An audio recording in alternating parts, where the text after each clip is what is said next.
Dahil panahon ng abukado at nagsasawa ka na kakakain ito, kaya ganito naman ang gawin mo kasi ito pwede mong i-stock sa freezer mo. Kaway-kaway sa mga ice cream lover dyan, magandang araw sa inyo. Ngayon ay nasa pang 8 flavor na tayo ng ating homemade ice cream. At syempre ito ay pinakapaboritong dessert, lalo na ng mga bagets kahit umuulan o umaaraw. Sino ba ang tatanggi kapag meron kang napakasarap na ice cream?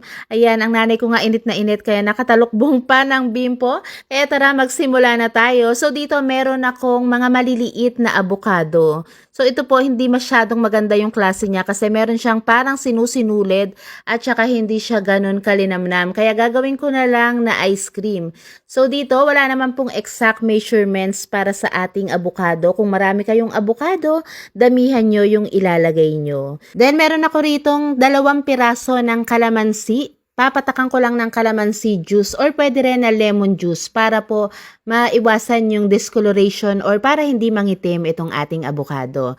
At imamash lang natin to kahit tinidor, potato masher or kung ano man na pandurog ang meron kayo dyan. At dito gagamit ako ng 2 lata ng Angel Creme Densada. Syempre kailangan ito ay chilled overnight or at least ilagay mo ng 2 oras sa freezer bago natin gamitin para ganito ka-creamy kapag winip natin. So yung pagpapalamig sa mga cream na gagamitin natin, wag nyo pong i-skip yan dahil isa yan sa talaga namang magpapadami sa ating ice cream. Pag gusto nyo yung naa-adjust yung sweetness, ang gamitin nyo all-purpose cream at saka nyo lagyan ng condensed milk. At baka nga pala hindi ka pa naka-like and follow sa ating page, pakipusuan mo na rin itong ating recipe today. So ito pangkain lang naman po namin kaya hindi ko natatagalan yung pag-whip. Pero kagaya ng lagi kong sinasabi, kung gusto mo na mas dumami pa, after mong ma-whip ay ilagay mo uli sa freezer ng 30 minutes then i-whip mo uli. Siguradong dadami yan. At dahil ito nga ay avocado graham kaya gagamit tayo ng graham cracker biscuits or yung graham cracker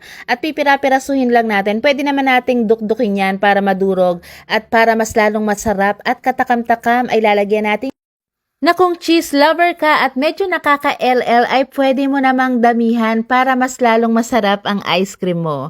Bali dito na ilagay na natin yung 4 ingredients na kakailanganin natin at ngayon imekos-mekos lang natin yan. Bali dito nagamit ko yung isang buong pakete ng graham cracker biscuits tapos nagtira ko ng 3 piraso na dinurog ko at ilalagay natin pang toppings dito. O diba ganun lang kadali at meron ka ng napakasarap na avocado ice cream. Wala nang masasayang na avocado kapag ginawa mong ice cream yan.